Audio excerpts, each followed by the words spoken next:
नमस्कार दोस्तों, कैसे आप सभी। उम्मीद करता हूँ आप सभी अच्छे होंगे। दोस्तों, आज की इस वीडियो में हम लोग हिंदी का प्रैक्टिस सेट नंबर 6 करेंगे। तो चलिए देर नहीं करते वीडियो को शुरू करते हैं।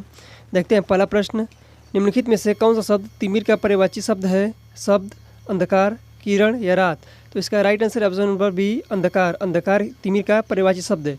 अब देखिए अन्य इसका पर्यायवाची शब्द कौन कौन से हैं। तम, तिमिर, प्रकाशहीन और ध्वांत, ये सब किसके पर्यायवाची शब्द हैं। तिमिर यानी कि अंधकार के पर्यायवाची शब्द हैं। अब देखिए रात के पर्यायवाची शब्द कौन कौन से हैं। निशा, रजनी, यामिनी, विभावरी, सरवरी और राका, ये सब किसके पर्यायवाची शब्द हैं, रात के। अब देखिए किरण के पर्यायवाची शब्द कौन कौन से हैं। रश्मि, अंशु, मरीचि, कर, प्रभा, अर्ची आदि सब किसके पर्यायवाची शब्द हैं, किरण के पर्यायवाची शब्द हैं। तो ये सब बहुत ही इंपॉर्टेंट है, इसको याद रखिएगा। तो चलिए फ्रेंड अगला प्रश्न देखते हैं।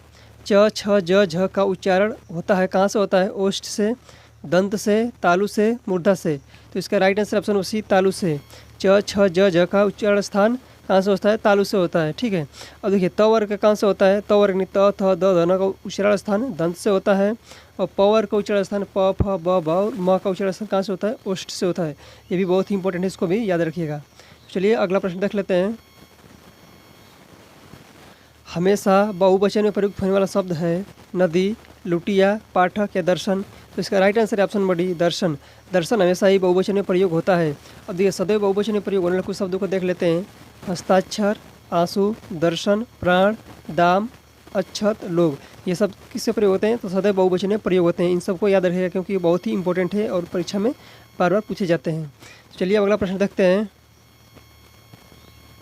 3 बेर खाती थी वे 3 बेर खाती है में प्रयुक्त अलंकार है अनुप्रास अलंकार, श्लेष अलंकार, यमक अलंकार या अन्योक्ति अलंकार।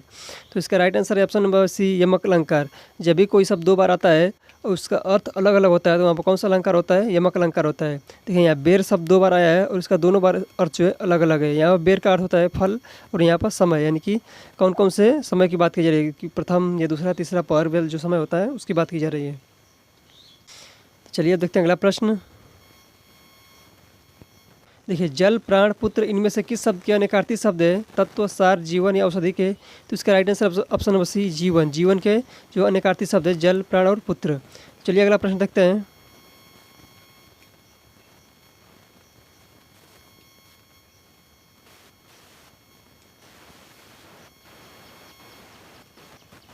ये अगला प्रश्न है, जिसके पास कुछ भी न हो वाक्यांश के लिए इनमें से कौन सा शब्द उपयुक्त है। अकुंचन, किंचित, अलव्य, अकिंचन। तो इसका right answer option number D, अकिंचन। जिसके पास कुछ भी न हो उसके लिए एक शब्द क्या होता है, अकिंचन होता है।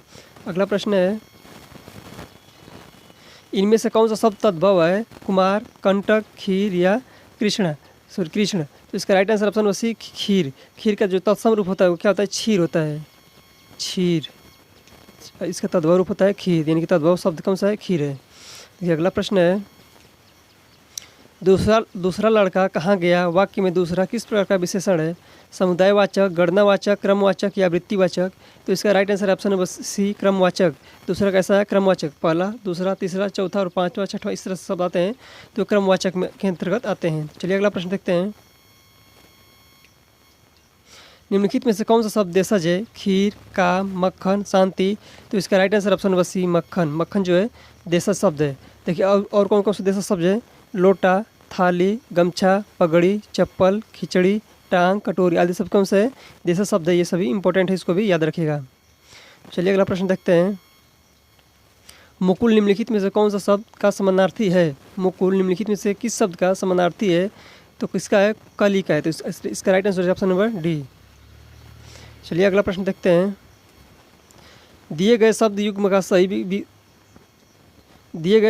का सही शब्द युग्म ज्ञात कीजिए। आरसी और आरसी। देखिए पहले वाला आरसी का अर्थ होता है वेद संबंधी और दूसरे वाला आरसी का अर्थ होता है आईना, यानी कि ऑप्शन नंबर इसका राइट आंसर हो जाएगा। चलिए अगला प्रश्न देखते हैं।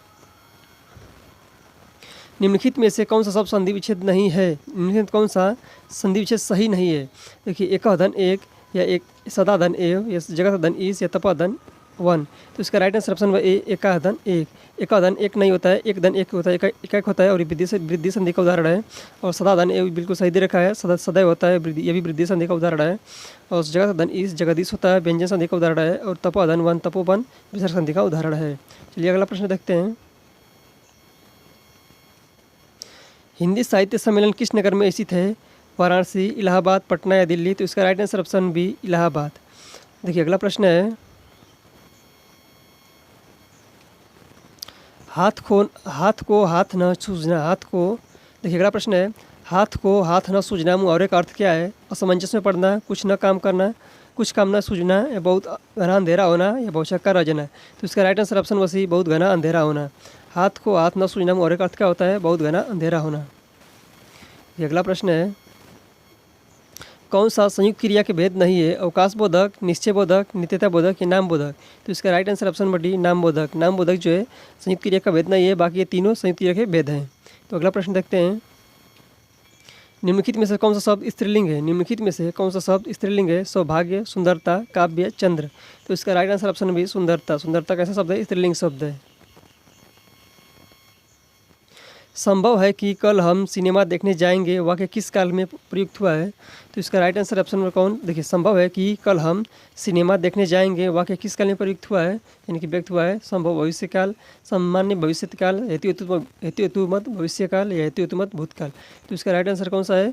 संभाव्य भविष्यकाल का उदाहरण है। ठीक है, तो चलिए अगला प्रश्न देखते हैं, राम से पत्र लिखे गए किस वाच्य का उदाहरण है? कर्मवाच्य, कर्तृवाच्य, कर्तृकर्मवाच्य या भाववाच्य। राम से पत्र लिखे गए यानी कि राम द्वारा पत्र लिखे गए किसका उदाहरण होता है? कर्मवाच्य का। इसका राइट आंसर हो जाएगा ऑप्शन नंबर ए। माता पिता अपने बच्चे के लिए कड़ी मेहनत करते हैं, वाक्य के रेखांकित शब्द कैसा है? तो कैसा शब्द है? परसर्ग, यानी कि ये कारक को ही परसर्ग कहते हैं, और किसका है? कारक है, और किसका है? संप्रदान कारक का है उदाहरण। चलिए अगला प्रश्न देखते हैं, निम्नलिखित शब्दों में से किस शब्द में उपसर्ग नहीं है? मिलान, सुपुत्र, अधर्म या सुकर्म। तो देखिए मिलान में कोई उपसर्ग नहीं है, बाकी तीनों में उपसर्ग दे रखा है। इसमें सु है और इसमें अ है। ठीक है, तो इसका राइट आंसर ऑप्शन नंबर ए है। अब देखिए, राम ने सुरेश के साथ मित्रता का निर्वाह किया, इसमें भाववाचक संज्ञा कौन है? तो मित्रता इसमें भाववाचक संज्ञा है, तो इसका राइट आंसर हो जाएगा ऑप्शन नंबर डी। देखिए अगला क्वेश्चन है, पौनासन में कौन सा समास है? कर्मधारय, बहुब्रीहि, द्वंद्व या अव्ययी भाव। तो इसका right answer option number B बहुब्रीहि समास है। चलिए अगला प्रश्न है, उसने टेढ़ी चाल चली, वाक्य में कौन सा कारक है? उसने टेढ़ी चाल चली, वाक्य में कौन सा कारक है? देखिए कर्म कारक, संबंध कारक या अधिकरण कारक या कर्ता कारक। तो इसका राइट आंसर हो जाए कौन सा कारक? कर्ता कारक हो जाए, यानी कि ऑप्शन नंबर डी इसका राइट आंसर है। जब भी यहाँ पर ने आता है तो कौन सा कारक होता है? कर्ता कारक होता है। तो आज के लिए इतना ही। आपकी वीडियो कैसी लगी अपने कमेंट सेक्शन में जरूर बताएं। अगर वीडियो को अच्छी लगी तो वीडियो को लाइक और चैनल सब्सक्राइब जरूर करें। धन्यवाद।